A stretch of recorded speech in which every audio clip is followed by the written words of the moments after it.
I feel very, very much obligated and happy to talk to you guys finally about something that I never really get a chance to talk to you guys about, and I'm sure a lot of people are a little bit curious about maybe. Today, I want to talk about what baby gang is, because there's probably a lot of different interpretations and vibes and confusions and questions, but I think finally we're in a position to give at least something of a cursory explanation. So when it comes to baby gang, what the hell is baby gang? What is this channel? Why did the name of this channel change, etc., etc.? I got you. I'm excited to talk about this. So I won't give too much of an origin story as Sukriti suggests, but generally I'll say that I came up with baby gang as a name in like 2018. The original name was Paper Plane Baby Gang, which is still the name of our Instagram account, and that is the full name of Baby Gang. It's Paper Plane Baby Gang, and baby is spelled BBY because I like that spelling. It's cute. But also BBY stands for Be Beyond, and that sort of goes to the theme of our sort of branding, I guess. So to give the short answer as to what Baby Gang is, we are a brand slash organization that has two separate, let's say, parts. We do entertainment and we do a publication. More specifically, we have a music side, a label. We want to work as sort of like a label and a publication or a magazine. And this channel would be the magazine aspect. It is a channel that we have been growing over the past basically 2 years. We've basically been growing this channel for 2 years, doing video essays about BTS mostly and about K-pop as well. And we have this sort of idea in mind right now that we want to talk about different subjects. For the longest time, Baby Gang was basically my idea and something that I just came up with and liked. Even though it was just me running this channel for a good period of time with help from folks, I really wanted to give it like a community type of feel. Originally, Baby Gang was actually supposed to be a music group with me and my friends. We were just messing around. I had a bunch of talented friends that I wanted to work with, almost in like a Brockhampton type of group. And because folks got busy and life just sort of pulled things apart, that sort of plan fell to the wayside. And I also was just not really in a position where, you know, even talent wise, but also knowledge wise, I could really propel that thing to be what it needed to be.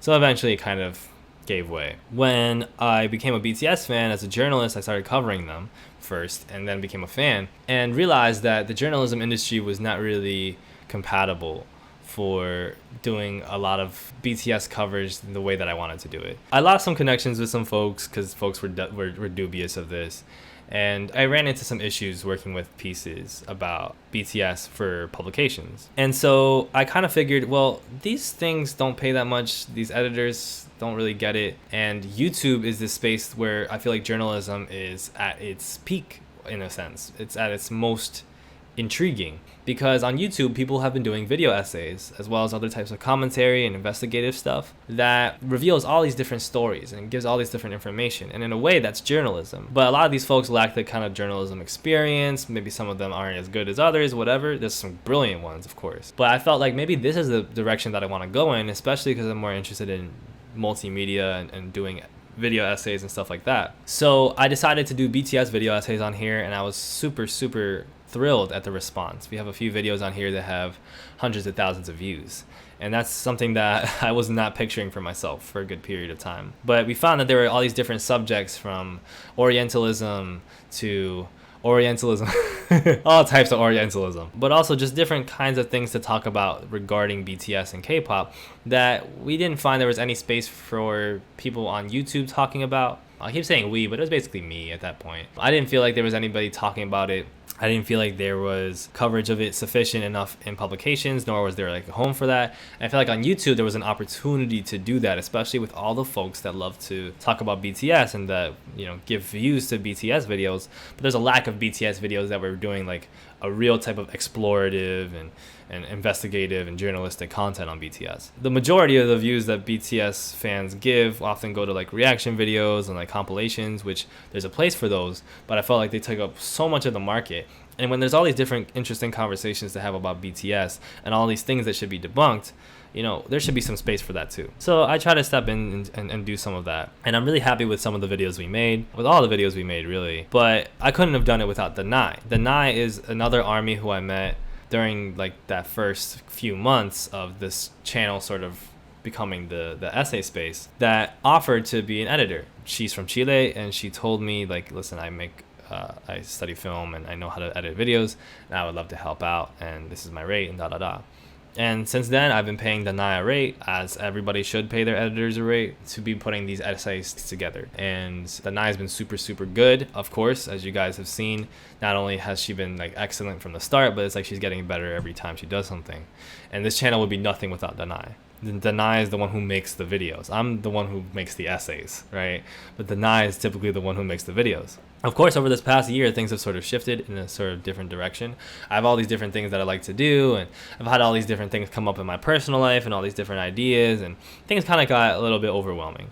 And it was a little bit difficult to figure out how to move forward with this. And so this year, in part, has been a year of me exploring different things and figuring things out in terms of what to do with Baby Gang. And so that brings us back to what I just explained in terms of the short form explanation of what the hell Baby Gang is. I'm a musician. I make music. I'm an artist, and I have always wanted to do that. And Baby Gang was originally supposed to be a thing for me to do that. But of course, I didn't want to also run into that thing of like, oh, I'm a video essayist, but like, check out my music. You know what I mean? It's like a weird dichotomy. So we were trying to figure out different ways to have spaces live in different places. What we basically have concluded is that we're going to have this channel exist for magazine stuff as a publication. We want to rival any publication in the digital space in a way. And we want to be up here doing video essays, doing good content. We might not get the most views, we might not get the most subscribers, but every video essay is something that I think, in particular, the topics are going to be quite interesting, because they're going to target certain subject matters and topics that not only don't really get so much play on YouTube, but don't necessarily get taken seriously because of the audience that they're most relevant to. So we want to be able to do video essays, right? Because everybody's doing video essays, but where other people are able to do these great video essays, often about leftism and about economics and about whatever, and there's people who do different types of commentary on music, we figure we should do the video essays about things that people aren't talking about seriously. You know, you don't really get a dearth of great in-depth commentary about BTS, and most of it that you get is going to come from other armies and like Twitter threads and stuff like that. But we wanted to, when we were doing these BTS video essays, make sure that this had a home and was executed within this space and within that style, and to prove that it could be done in that way, and to also sort of, I don't want to say pave a new way, but like sort of hit at a new form of content and a new direction. Not only that we could do and that we could provide, but that other people could see and work in, to where that space could be developed, and then all of a sudden a lot of things could change in terms of narratives. And we've been super pleased with the way that there's all these different channels and people talking about our videos. We get messages all the time, replies like, oh my god, I showed your videos to my teacher, I showed your videos to my mom. We've seen reaction videos from channels that are just getting into BTS watching our videos and using them as frameworks to understand certain things about BTS and K-pop, and that is absolutely stunning. It is wonderful. I'm blown away by that. But it's also kind of partially what the goal is. But moving forward, of course, we can't just talk about BTS, because our BTS commentary would suffer, and we wouldn't be really a full brand. We would just be basically a glorified fan account. And although there's nothing wrong with being a fan account, actually it would be brilliant if we could just be a BTS fan account. We know that there's a different direction that we should head in, to where BTS is just one of different things that we talk about, and K-pop could be something that we talk about. The point for us, like for me in particular, when I envision things, is like I see these issues with these publications that when they cover BTS are just not even interested in observing it from these important fan perspectives and these important scholarly and like worldly perspectives. When you see somebody like, you know, I don't want to name names, but publications like Teen Vogue and Billboard and all these other publications, when they cover BTS, a lot of the time that coverage is very sensationalistic, or it's just not hitting at these different, you know, realities of these truths that are here that armies will be able to tell you about. And the point for us was not to be like, okay, let's be a fan account calling them out. It's to be like, let's be our own publication, and then when we cover BTS, since we're fans of BTS, we're going to know what we're talking about, and we're going to bring all these different things into there. But that also includes, when we talk about other things, we're going to talk about it with the same degree of investigation and interest. And so there's all these other topics, whether it's other armies that, you know, many of you guys are armies in my chat, whether it's just people who, you know, are of these different younger demographics in general. There's all these other topics that are super relevant for people. Thank you for letting me know that you're in Bluetooth mode. There's all these topics that are super relevant for folks that are between 14 and 21, for folks that are on the internet a lot, for folks that are disabled, for folks that are POC, that are LGBTQ plus, that are non-binary, that you don't really get an in-depth amount of coverage on from publications. And then these publications, even though they have all this esteem and they're heralded and they have all these resources, they kind of don't take these subject matters seriously, or they don't have a really great interest in them. And so a lot of what we're going to be trying to do with this publication is cover those things in a way that can be not only like some T channel, some fan opinion type of thing. There's already enough of those. There's already plenty of people who can do that. We want to be a publication that says these things are legitimate sources of intrigue, legitimate sources of investigation, things to talk about legitimately and interestingly. And when I say legitimately, it's not to say that a fan opinion isn't legitimate. It's to say that folks aren't necessarily doing the legitimate research when they have the opportunity to, and we want to. So for instance, when we talk about BTS, we try to do that research. We try to bring in different scholarly opinions. We try to talk about techno-orientalism, right? When we talked about K-pop and K-pop coverage in general. When we talk about something like, we've got some videos upcoming about different pop culture things.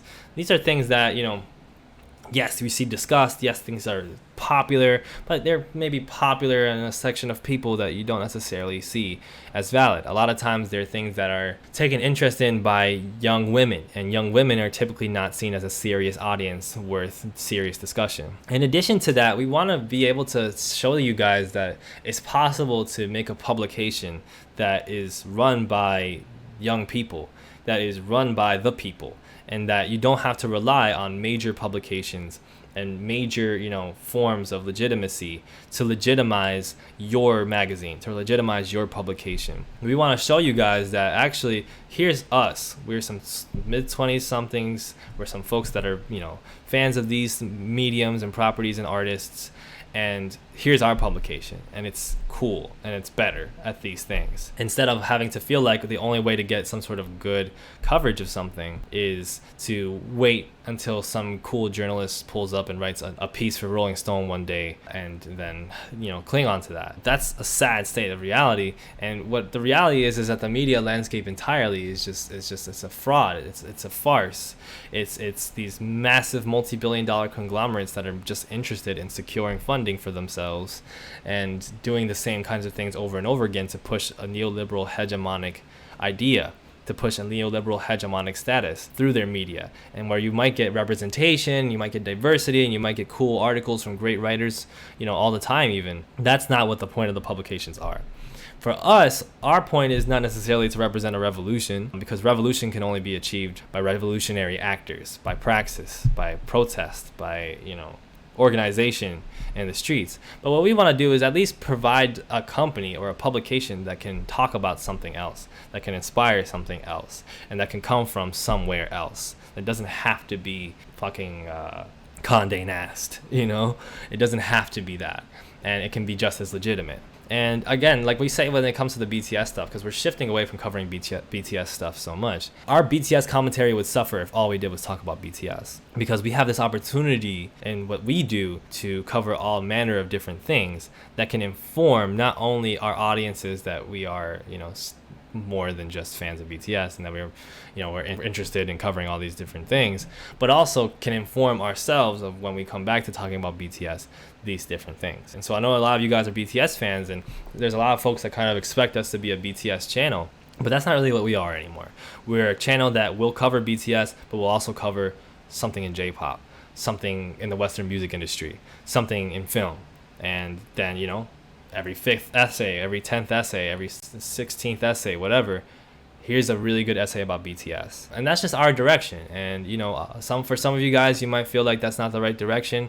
For some of you guys, you might feel like you guys should just do videos about BTS and K-pop. You guys are the best K-pop channel, whatever. But for us, especially because the space is not so flourishing with all these different perspectives and resources to talk about these different things, it's not really a point of interest for us anymore, especially to hammer home the same ideas about BTS. We've already told you guys that BTS paved the way. We've already told you guys that Orientalism is coloring coverage of BTS and coverage of K-pop we've already talked about all these different things on here, and it's time for us to grow and to do something that can grow into something huge and can grow into something that can be, if not huge, then at least something that will mean something to somebody else. We're interested in that sort of outsider perspective at this magazine.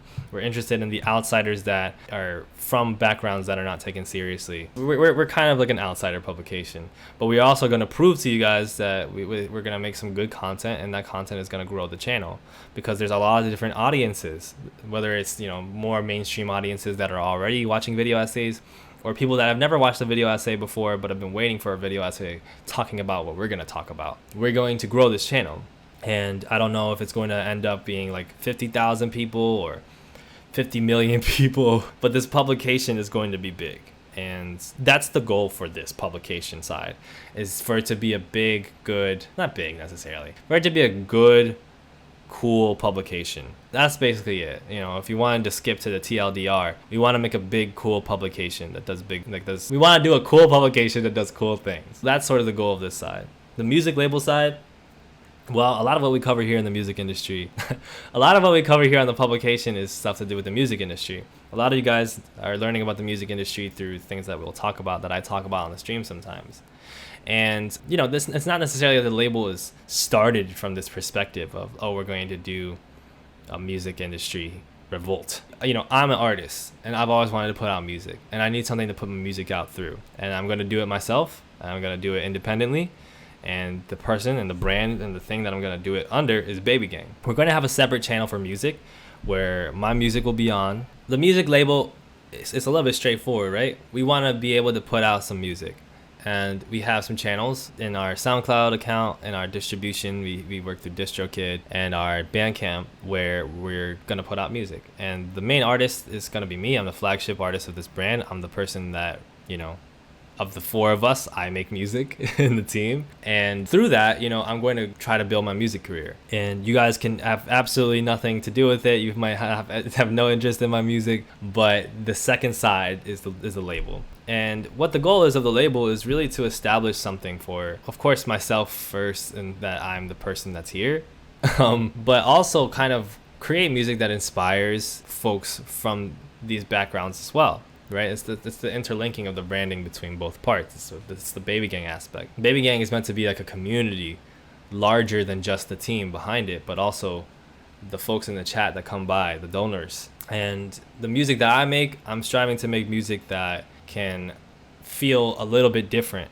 and inspire folks who are a little bit different, and speak to people from different backgrounds, but in general can kind of be something inspiring and be something good and be something that leaves something of an impact. And all the artists that we want to work with on the label, which for now will probably be like a project here, a single there, you know, aside from myself, since I'm the only talent on the label right now managed by it.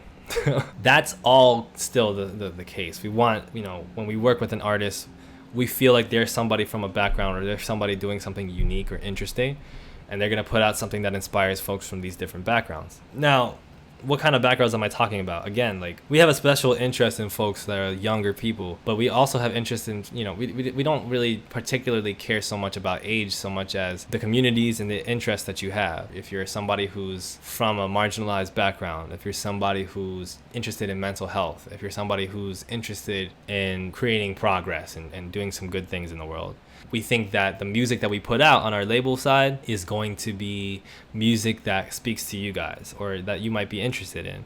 And if it's not, then it's not. But there's a lot of artists, you know, myself being one, I've spent my whole life, you know, struggling to just try to get somebody to do something for me, right? I've always been struggling to build a music career since I was a very, very young person. I've been doing music for half my life now, and I've had a lot of downs. Not terribly many ups, but a lot of downs, and a lot of situations where I wasn't lucky, or I wasn't active enough, or my music wasn't good enough, or whatever. And I never really got that opportunity to be built and to be developed and to be helped and to be produced. And so I had to learn a lot of stuff on my own and develop on my own and produce on my own. And that's what I bring here. I bring now myself as a realized artist, more so as somebody who has some resources and is now going to do this shit by myself, DIY. And that's sort of the arm that Baby Gang Music is. You know, it represents me funding myself doing this stuff DIY, but it also represents that us at the team will be able to provide resources for these artists to do these cool things. And hopefully, you know, the hope for both sides, for Baby Gang in general, is that a lot of folks might be able to find their career or some work or just something helpful for their lives through what we do, because we're speaking to folks that might not have those resources. For a lot of armies, or let me not talk about armies so much because I don't want you guys to feel like I'm doing this as like an army pitch. For a lot of folks, there's just a dream, an idea, a feeling. I want to be a YouTuber. I want to be a writer. I want to be a musician. Okay, I want to be a famous music star. And I've seen all these kids growing up that I knew wanted to do it, but weren't able to apply themselves because they weren't able to really feel like they were doing the thing. They failed, and then other things came up, and that dream just kind of died. And what Baby Gang represents is an opportunity to find a new path for that dream. You know, as somebody myself, you know, I'm speaking for myself again because this is my music project at the moment. As somebody who has consistently faced that possibility of maybe I should just quit, this isn't really going to work for me. I don't have the connections. I don't have the resources necessarily. You know, I grew up nice. I grew up with a lot of privileges, but music industry was not something that I was supposed to be a part of. I was supposed to be a doctor or some shit. But I kept doing this thing because I had a feeling like I could do it. I had a feeling like something could happen.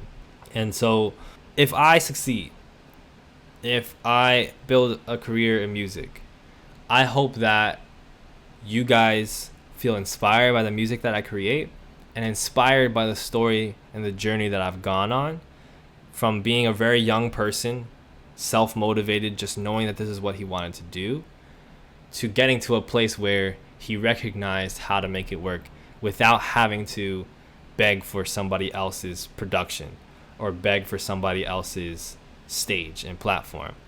I never got that, regardless of how privileged and lucky I am.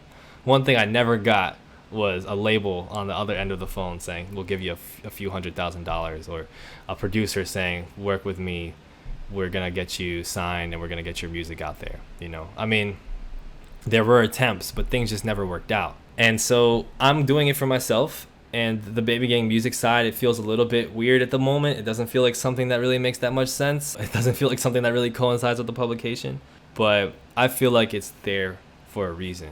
I feel like the music, the label that we're going to do, however we're able to put it together in the present and in the future, I feel like it's going to help me build my career, and it's going to help a lot of other artists potentially build a career. But if not, at least we'll make some good music that some people will like.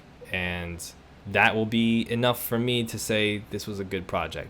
Now, in terms of the publication, we're going to be trying to upload a little bit more regularly, some stream clips and some commentary / essays. Hopefully we can do something that is fairly consistent, so where you don't go months without hearing from us, but we're not necessarily adhering to a heavy schedule either, just in the sense of like we have a tentative schedule in our mind and we're going to try to follow it.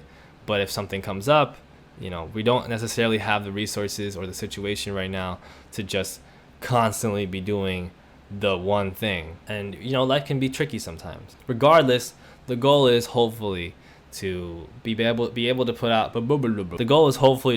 some good content over the next few months, so that by the point of January, you guys will see that this channel has grown a little bit, has put out some pretty good videos, and is starting to move in that direction where we're really doing something interesting. And that's all. You know, like, it's not necessarily like my goal is not to be Bill Gates. Like, you know, I would love to have a few $1 million, and that's about like the max. Like, I'm not really interested in being a billionaire.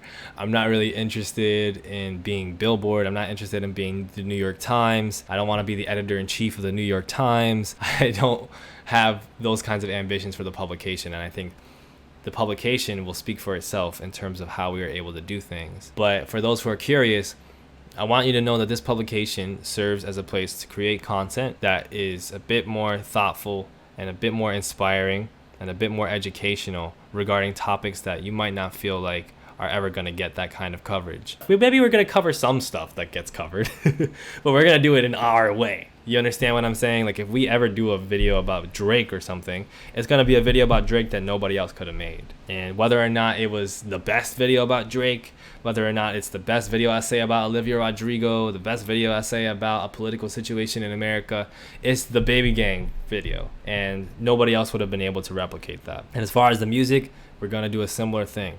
Something unique, something where myself and other artists that participate that we can help will be able to put out stuff that's unique and put out something that is inspiring to you guys. We also want to be able to start selling stuff. We want to build careers from this. We want this to become something that is, can take us out of our situations. I don't want to live in my mom's house forever. We don't have the best situation right now financially. I want to be able to live on my own. I want to be able to tour. I want to be able to have nice things. Not that I don't have nice things, but I want to be able to afford them regularly. I want to be able to live a full life. And so what we're going to be doing is, like, in addition to the content, we'll find ways also to maybe sell some things to you guys. That'll be cool. Of course, we have our Patreon, which we would love to just grow, and however many people want to be patrons, you can do that. But we want to be able also to, have some sort of money making, sponsorships would be sick. Never been approached for a sponsorship. Can you believe this? Nobody wants to sponsor this channel. Nobody wants to. Squarespace, where are you? But more than anything, the only thing that I can promise you guys concretely after that long spiel is that we're going to make a few cool videos. We're going to make a few cool videos and a few cool songs. And if you want to see those cool video essays, you can subscribe to this channel, and they'll be coming. If you also want notifications and updates, we have a server. The link is in the description. It's a Discord server that you can sign up for roles and receive notifications every time we go live, every time we post a video, every time there's a new update on something that's coming. And the future is going to be pretty interesting. What you're going to see from this channel a year from now is going to be something bright and unique and way different from what it is right now. Right now, we're just winging it, taking it easy, having fun, and making cool shit. And I'm really pleased and really thankful to say that I have Danai as our visual editor. Let me reword that. Hold on a second. I have Danai as our visual director. I have Stephanie as our editor-in-chief. And I have Ro as our head of managerial operations. And they are the other 3 members of my team so far. I would love to have the team grow a little bit more and be able to do and handle all these different things. There's a lot of things we got to figure out. So we're going to figure it out, and we're going to make some cool stuff. And I think you guys are going to look in January at this video and say, wow, yeah, they did do some cool stuff on here. And I think I get what they're trying to do. But fully, we don't necessarily even have a concrete or definitive idea of what we want to do. And that's part of the thing. We have a lot of...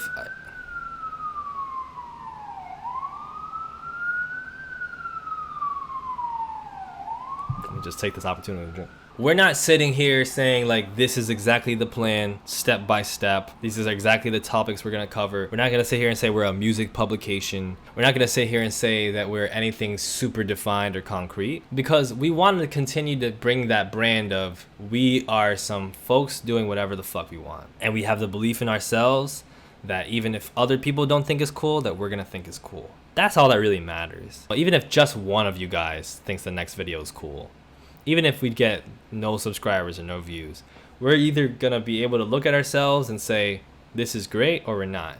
And the point is, we're going to do the former. And that's what we want to sort of inspire you guys to do. We want to inspire everybody in this chat and everybody who sees us to go and do whatever the fuck you want. Because life is very short. There's all these damn problems in the world. There's all these damn situations that cause the legitimate things and the legitimate paths to success to completely fall apart. Nothing is definitive. Everything is controlled. Everything is out of control. So why not just spend this time that you have here knowing yourself, learning yourself, and then doing whatever the hell you want to do. If you want to make a video essay, if you want to make a channel, if you want to do a song, if you want to make some art, do it. If you want to make a farm, if you want to farm, make a farm, bro. Do your farming stuff. But don't ever be out here sitting here and saying, well, this doesn't make sense. Don't make sense. Making sense is for chumps, okay? Humans are not designed to make sense. We are designed to follow our instinct and to do what we have to do. And hopefully we can cultivate a community of folks. That's the most important thing. It's for us to have a community of people who feel inspired and feel moved. and feel educated so that they know a little bit more about themselves, about the world around them, and about what to do about it. You're never going to figure everything out on the go. You're never going to figure everything out immediately. You're never going to have a perfect plan.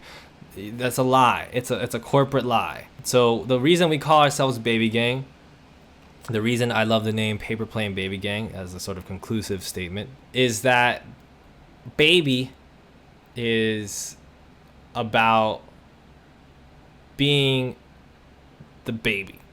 Not the baby, never the baby. But we want to inspire people to take a look into the baby inside yourself. Pretty Baby is an artist with a very silly name, but fuck it, because what the fuck is silly anyway? Shit sounds cool to me. When we're kids, when we're babies, we have this idea we're going to be whatever we want to be. We're going to be a firefighter and a superhero and a rock and roll star. And that's just exactly what we're going to do. And immediately we become that. We don't have to wait until we apply for something and gain the funding. We just, tomorrow, oh, I am a superhero. And then we go play with our friends and we are superheroes in that moment. As we grow up, society convinces us to lose that. Society convinces us that even to just breathe, we need to make sure that we sign a form and that we get a specific level of education and move to a specific city just to be able to breathe the way we want to. Fuck that. If you're a firefighter, go be a firefighter. That's the inner child that we talk about. That's the inner child that we care about. And we want to cultivate that in folks. So the childlike worldview is a very important thing for us. I like to behave like an absolute child sometimes because I think that sometimes is even better than trying to be an adult. Yeah, maturity and da. But children and babies and people at their very core as human beings are mature. They have the tools that they need. It is all this extra stuff and all these pressures that causes us to become harmful on that mass scale. And so let's be babies. That's what Baby Gang is all about. Let's be babies. The paper plane part of Paper Plane Baby Gang, when you had a piece of paper in class and you folded it a certain way, all of a sudden it's an airplane. That's what I like about paper. It's not just like you can write on it, but if you fold it a certain way, you can turn it into whatever you want. It's moldable in that way. So that's what the paper plane represents, and that's what Baby Gang means. And we hope that this lesson rubs off on you and that it rubs off on us, because ultimately, yeah, it's a very silly thing, right? But the more you think about it, the more it makes sense and the deeper it is. And if that's not what the essays we do on here mean in a nutshell, then I don't know what it is. So that was just me talking for 40 minutes. In a few months I'll have a completely different and better explanation, but for now, if you wanted to know what Baby Gang is, there you go.